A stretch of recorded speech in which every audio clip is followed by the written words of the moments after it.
उपचुनाव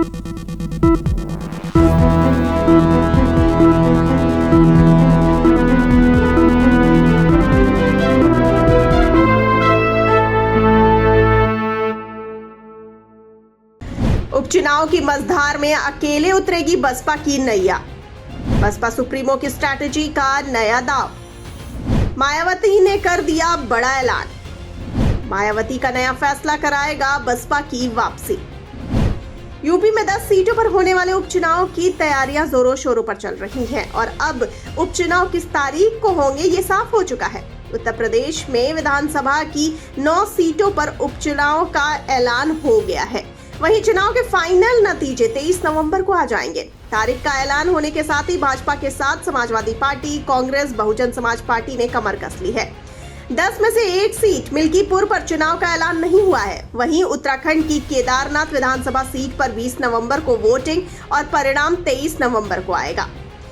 झारखंड और महाराष्ट्र के चुनाव के अलावा करीब 50 सीटों पर उपचुनाव का ऐलान होने के साथ ही बीएसपी चीफ मायावती ने एक बड़ा ऐलान भी कर दिया है। मायावती ने ये ऐलान अपने एक्स अकाउंट पर लिखते हुए कहा कि भारत निर्वाचन आयोग द्वारा महाराष्ट्र और झारखंड राज्य विधानसभा आम चुनाव के लिए तारीखों की आज की गई घोषणा का स्वागत।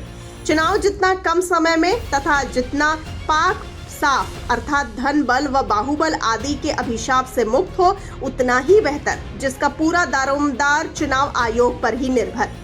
आगे उन्होंने लिखा, बीएसपी इन दोनों राज्यों में अकेले ही चुनाव लड़ेगी और यह प्रयास करेगी कि उसके लोग इधर उधर ना भटके, बल्कि पूरी तरह बीएसपी से जुड़कर परम पूज्य बाबा साहेब डॉक्टर भीमराव अंबेडकर के आत्मसम्मान और स्वाभिमान कारवां के सारथी बनकर शासक वर्ग बनने का अपना मिशनरी प्रयास जारी रखे। इसके अलावा उन्होंने लिखा कि यूपी में 9 विधानसभा की सीटों पर हो रहे उपचुनाव में भी बीएसपी अपने उम्मीदवार उतारेगी और यह चुनाव भी अकेले ही अपने बलबूते पर पूरी तैयारी और दमदारी के साथ लड़ेगी।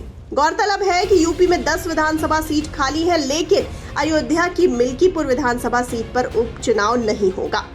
आपको बता दें कि बसपा अकेले ही सभी सीटों पर चुनाव मैदान में उतरने को तैयार है। पार्टी ने जातीय समीकरण देखते हुए प्रत्याशी भी तय कर लिए हैं, लेकिन उनकी अधिकृत घोषणा भी होनी है। उपचुनाव में बेहतर प्रदर्शन के लिए बसपा के नेशनल कोऑर्डिनेटर आकाश आनंद भी पार्टी प्रत्याशियों का चुनाव प्रचार करेंगे। उपचुनाव के मद्देनजर संबंधित 9 जिलों में आदर्श आचार संहिता लागू हो गई है। अब देखना यह है कि क्या बसपा सुप्रीमो के बड़े ऐलान और बीएसपी की कोशिशों से क्या बसपा अपनी वापसी सत्ता में कर पाएगी।